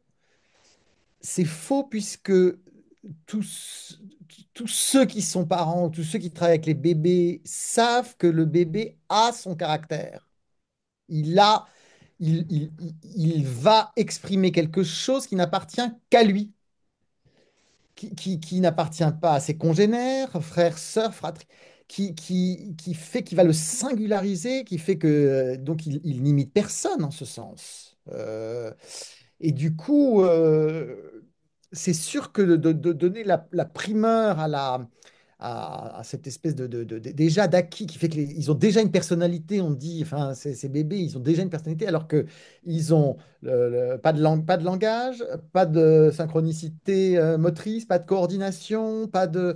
et pourtant, donc, par où la boucle commence, c'est impossible à dire. Hmm. Hmm. Ouais. Quand les systèmes sont bouclés, on dit que ça commence partout, partout, quoi. Ça Ouais, commence partout au même moment, quoi. ouais, c'est Théo, je ça. te vois bouger, ça y est? Bon ou pas? Oui, c'est bon. Moi aussi, j'entends. Merci Yves pour la présentation. C'est toujours hyper intéressant et limpide, surtout le lien que tu peux faire. Moi, ça m'a fait penser à un truc, une expérience de co-pensée que j'ai eue au psychodrame. Ah, Et je me demandais dans quelle mesure, tu vois, les groupes bon, et d'orientation psychanalytique, d'autant plus, je pense, peuvent créer ce truc qui est parfois quasi surnaturel ouais. d'une associativité groupale et quasi extraordinaire. Et c'est là où moi je me suis dit, bon, en fait, les psychanalystes qui cherchaient des trucs un peu sombres de télépathie, machin, je comprends mieux maintenant. Et je me demande, voilà, comment, en plus, on peut être à plus que deux dans la copensée, et quand peut-être une sorte d'illusion groupale peut affecter ce mécanisme et le rendre thérapeutique, en fait, et se lier au patient. Voilà, je sais pas trop. Ouais, ouais, ouais, ouais. Oui, le fait que ce soit groupal, oui. Moi, tu sais, je sais pas si vous gardez le souvenir, enfin, en première terminale, j'adorais la physique des ondes, là, hein. Tu sais, opposition de phase, phase. À un moment, t'as des ondes qui se rencontrent, et puis tout d'un coup, elles s'additionnent, et ça fait des ondes avec une phase. Je- alors, tu vois, je reviens du temporel et de l'imagerie EEG, hein, avec mes ondes, mais c'est comme si on entrait en phase et où la télécommunication groupale se faisait. Euh, mais ça peut être spectaculaire aussi dans un groupe d'amis. Enfin, un groupe d'amis au cours d'un dîner, où on parle à bâton rompu, comment on peut en arriver à être dans le même, dans le même temps, d'un temps qui n'existe pas, qui est même pas du passé, de la mémoire commune, qui est. euh, et oui, et attends, je voulais dire quelque chose, que tu as parlé du psychodrame et d'un exemple qui t'est arrivé. Mais parce qu'en fait, ça me paraît à la limite parfois du danger, parce que ça revient à ce que tu dis sur l'intrusion, tu vois. Tellement on est connecté que ça en devient quasiment dangereux. Et même pour le patient, si on arrive à décrypter des choses qu'il ne nous a pas livrées et qu'on arrive tous à s'associer dessus, mais limite, ça pourrait devenir thérapeutique. Mais la limite est fine, je ne sais pas trop. Quand on engage Ah, mais euh, oui. sa propre Mais, subjectivité, son mais on propre est, oui. conscient, Mais quoi. je Conscient. pense que dès lors qu'on est un appareil à penser les pensées comme soignant, je fais l'espoir que ça puisse faire du bien de le faire à deux cerveaux, ou à trois, ou à quatre, ou à cinq, justement, de faire ces échanges de phases. Mais c'est marrant ce que tu dis, parce que je vais le dire, mais quand des très vieux psychiatres ou psychanalystes sont atteints de maladies du cerveau, choses qui nous font terriblement peur quand ils sont très âgés. Vildoché, qui est sur la fin, était très en difficulté sur le plan cognitif. Euh, Joyce McDougall, que j'ai eu comme superviseuse et qui avait de grosses difficultés. Je me suis je vous le dis comme un aveu, hein, mais je me suis toujours demandé si c'était pas un peu toxique tout ce qu'on se prenait, qu'on partageait à ce point, hein. Voilà, effet secondaire à long terme de l'écoute analytique, je ne je ne sais pas. Voilà. Mais je pense qu'on fait du bien sans se faire trop de mal. Enfin, je pense qu'on se fait plus de bien que de mal d'ailleurs quand on est à disposition comme appareil à penser les pensées. Mais c'est vrai qu'à certains moments, et quand Michel de Musan dit que ces pensées étrangères de dépersonnalisation, enfin, ça peut être flippant. Ça peut être flippant d'avoir des choses étrangères en soi comme ça, mises, déposées. Il y a Katie. Salut Katie. Si, Bon, Oui, bonsoir. bonsoir. Merci beaucoup pour cet exposé que j'ai écouté avec beaucoup de plaisir, surtout qu'il y avait des références à la littérature, donc je m'y suis pas mal retrouvée. Et en fait, j'ai envie de réagir à ce que vient de dire Théo, puisque ça correspond avec des choses que j'ai pu vivre moi aussi en tant que psychologue clinicienne, avec des médiations de groupe, mais majoritairement à l'écrit. Et donc, avec quelque chose, une difficulté à expliquer ce qui se passe pour moi pendant ces moments où les patients écrivent. Donc là, c'est principalement du travail sur l'autobiographie en groupe. Et donc, ils écrivent, et pendant qu'ils écrivent, j'écris. Et régulièrement, je me suis rendu compte que je leur répondais à l'avance sur les choses qui allaient être dites ensuite. Et avec, oui, la difficulté, elle est là, c'est-à-dire que ça serait de l'oral, j'arriverais à me dire, oui, bon, tu as reconstruit, tu t'es imaginé que. Sauf que j'écris en même temps qu'eux, donc il y a quelque chose d'un dialogue assez précis dont il y a une trace et dont je ne sais pas quoi faire et qui est, oui, qui est devenu l'essentiel finalement de ce que je fais dans ces moments-là, l'idée de se laisser traverser par ce qui se présente, de pensées communes, d'émotions aussi qui viennent colorer quelque chose de cette pensée. Enfin, voilà, on n'est pas sur juste de l'intellectuel, il y a la coprésence.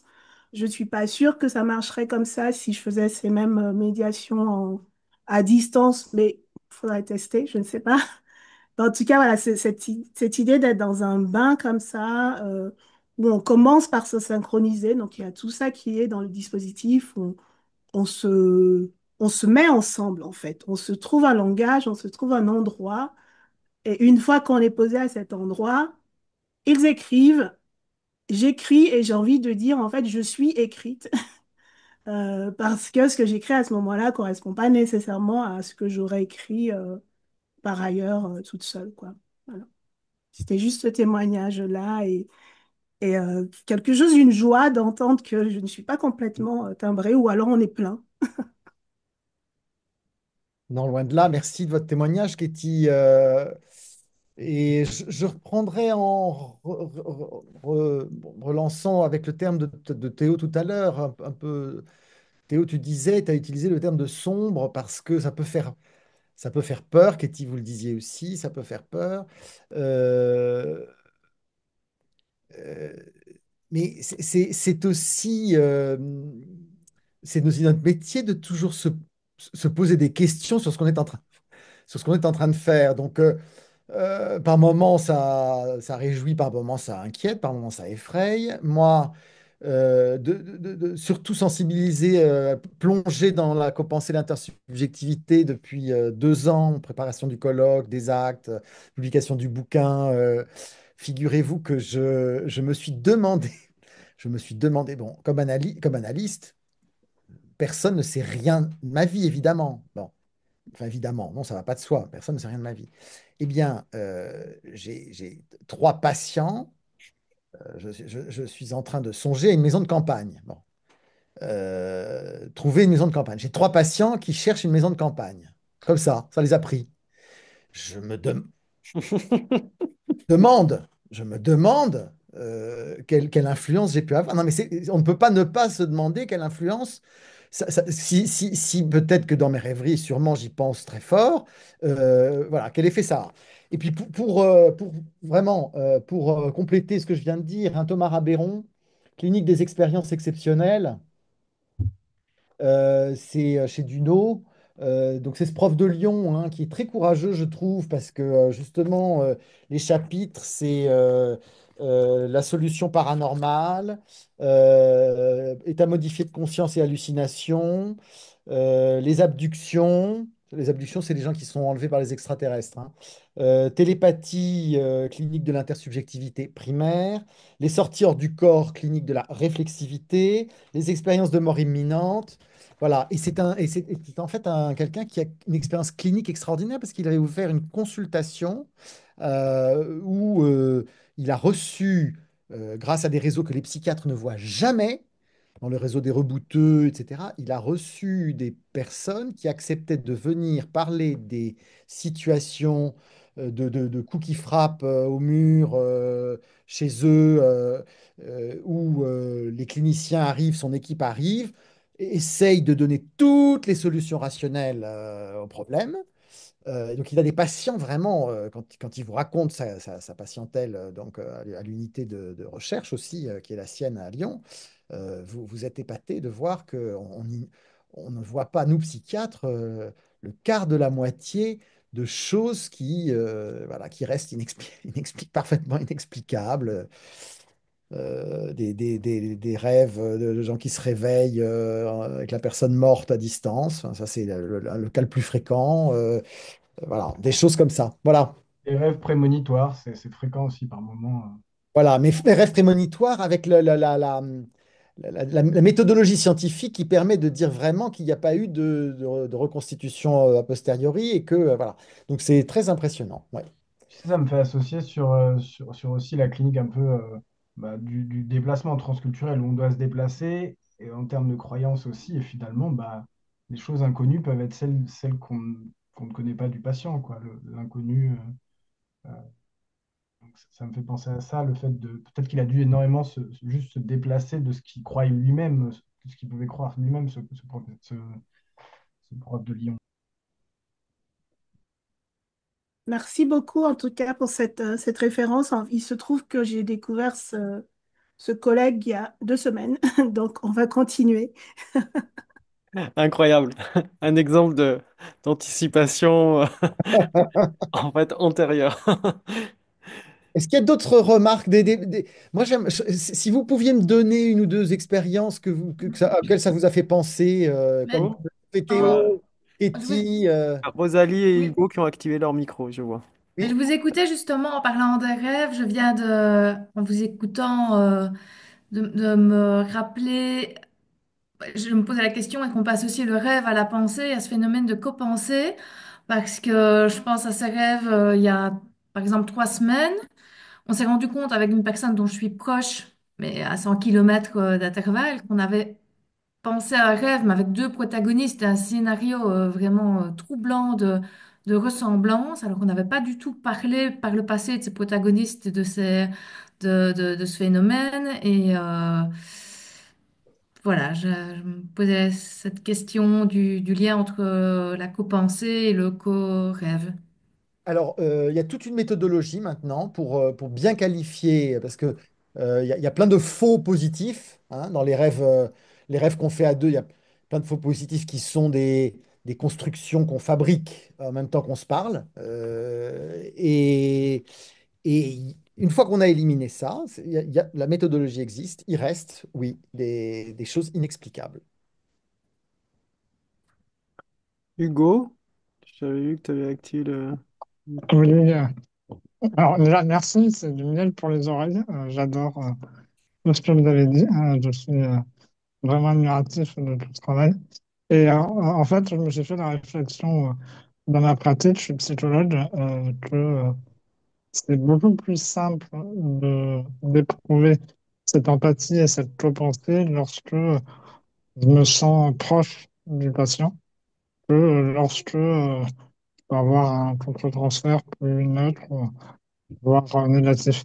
Et quand je me sens proche, justement, cette activité de co-pensée est vraiment pertinente et aide les patients, alors que quand j'ai du mal à me sentir connecté, ça peut côté ou ça marche pas vraiment. Et du coup, enfin, je suis toujours en train d'essayer d'avoir cette activité d'empathie, de compassion pour me mettre à la place de l'autre de manière affective et m'aide après à développer cette pensée. Et voilà, comme c'était le commentaire que je voulais faire. Je repartage un instant pour revenir à. Merci de votre témoignage et de vos gentils mots. Hein. Le soin gagne à se nourrir d'inférences partagées, souvenirs, connaissances, monde culturel commun. Euh, euh, Vous dites, que je me sens proche. Alors, je pense que vous disiez aussi proche, enfin, qu'il y avait quelque chose d'empathique, d'affectif aussi. Hein, mais bien sûr, je vous raconte une anecdote. À un moment, vient me voir, c'était il y a des années, mais vient me voir quelqu'un où j'avais vraiment pas de place, donc je recevais puis pour réorienter. Et puis c'était un jeune homme de trentaine d'années, et le jeune homme me raconte son histoire et me raconte son enfance dans la rue où j'étais moi, dans le même immeuble. Ah, je me suis dit, je peux pas. J'ai pas pu l'orienter. J'ai pas pu l'orienter parce que quand il m'a parlé de sa vie, de son appartement, de sa famille, de ses parents, de son école, c'était les mêmes que les miennes. Et vous avez raison, il y a un effet dans ces cas-là inducteur de facilitation, de se sentir tout près de lui et de l'accompagner qui est assez incroyable. Et du coup, moi, ça me fait écho à ce que raconte Karl Jasper sur les limites de la compréhension, cette attitude sur le fait que certaines expériences, on n'y a pas accès, il faut accepter cette limite et qu'on est limité en tant qu'être humain et que c'est pour ça qu'on est aussi non divers parce que des fois, ça marche pas et on se rencontre pas. Ouais, ouais, ouais. Mais Merci à il y a vous. l'inverse aussi qui est vrai, il y a des patients qui nous choisissent, hein. On a Oui, tous ah oui, vraiment des patients voilà, qu'on n'aurait pas rencontrés, mais qui ont senti que avec nous, ils allaient pouvoir entrer dans un lien où on allait beaucoup partager.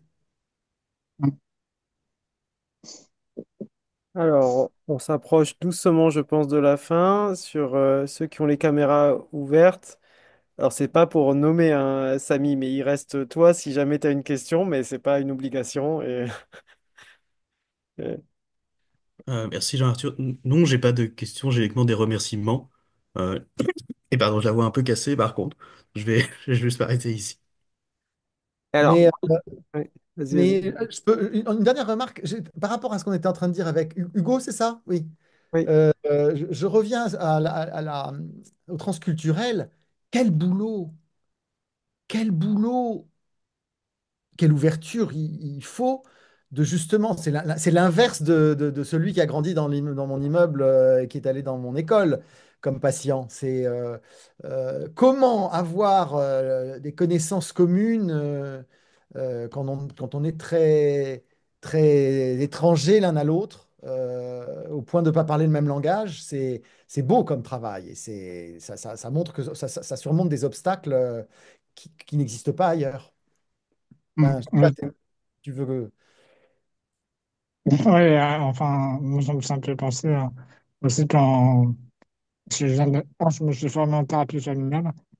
Et du coup, dans cette approche, on considère que d'où on vient, ça oriente aussi le public qu'on va plus facilement accompagner en fonction des problématiques qu'on a vécues et ça facilite la relation.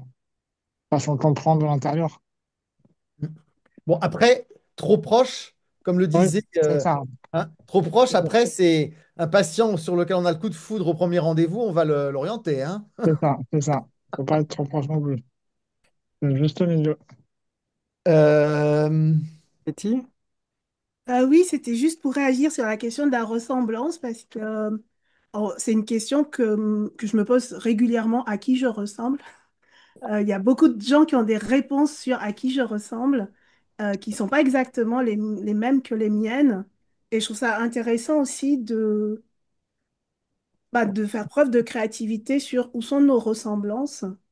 Est-ce que ce sont des catégorisations communes ou est-ce qu'il y en a d'autres? Est-ce que c'est pas des obstacles peut-être et que c'est juste comment on change d'angle pour se connecter à l'autre qui est pas totalement autre à partir du moment où c'est un humain, quoi. c'est ça. D'ailleurs, quand t'as repris la slide et que t'as mis culture commune, t'es pas allé jusqu'au bout, Yves. J'ai senti que ça t'allait pas complètement cette Non, notion de culture commune. non, non, mais c'est dans le monde commun. Non, mais c'est Ah, ça, non, monde commun, c'est évidemment bien ailleurs que ça peut se ouais. passer que dans l'environnement oui, sociétal. Et je pense monde commun, monde ailleurs. Alors, on n'a pas évoqué du coup cette couverture. Du coup, j'avais pas mis dans la liste des ouvrages auxquels tu as fait, c'est donc l'artiste dont tu es spécialiste, Hans Hartung. Est-ce que tu peux nous dire un mot du coup à la fois de cette... Parce que tu nous avais fait une super conférence au Congrès français de psychiatrie sur cet artiste, et en même temps, du coup, je pense que c'est toi qui as choisi, et c'est pas l'éditeur, cette couverture. Tu peux nous en dire un mot peut-être, puisque tu es spécialiste de cet artiste. Et- Je peux d'autant plus vous en dire un mot que oui, c'est le moment où il s'effondre psychiquement et où il se met à faire du Picasso parce que Picasso est l'œil indépassable aux yeux de Hartung comme aux yeux de beaucoup d'artistes des années 30 et que c'est un peu un témoignage aussi d'une union malheureuse avec une femme qui l'a quitté et qu'il essaye peut-être de reconstituer là comme artiste, sculpteur, on ne sait pas très bien. Cette femme avec une tête de sculpture africaine et ses seins. Voilà, et que j'ai choisi parce que ces trois artistes en un qui essayaient de témoigner voilà, de la complexité du rapport d'intersubjectivité. J'ai hésité avec une œuvre abstraite, évidemment, et mon livre sur Hartung est sorti avant-hier. Oui, et donc j'aurais dû le mettre dans les Non, liens. mais tu pouvais pas savoir. Merci en tout cas. C'était pas pour de la pub. Si, en plus, je l'ai vu sur Amazon, parce que, en préparant les choses, mais du coup, on en parle aussi, donc n'hésitez pas si vous voulez explorer l'intersubjectivité, à vous procurer cet ouvrage aux éditions Douin. Et donc, ce dernier ouvrage de Hans Hartung, dont l'artiste fait la couverture, qui vient de sortir donc également. On s'arrête là, donc, si ça vous va. Et encore un grand merci, Yves, pour ta disponibilité, ton accueil de la parole de chacun des participants, participantes ce soir pour permettre de penser ensemble quelque chose de subtil et de se donner l'idée, comme Katie disait, qu'on n'est pas fou en fait d'explorer cette expérience-là et que ça peut s'articuler avec les différents champs disciplinaires qui en fait peuvent rentrer en écho comme tu nous as offert dans ta pensée. Donc c'était exactement dans l'esprit dans lequel on essaye de développer ce DU de philosophie de la psychiatrie. Donc encore un grand merci. Merci à tous, toutes de vos questions et de votre invitation. Ouais. Merci À beaucoup. bientôt. Très bonne Au soirée. revoir. Merci. Salut.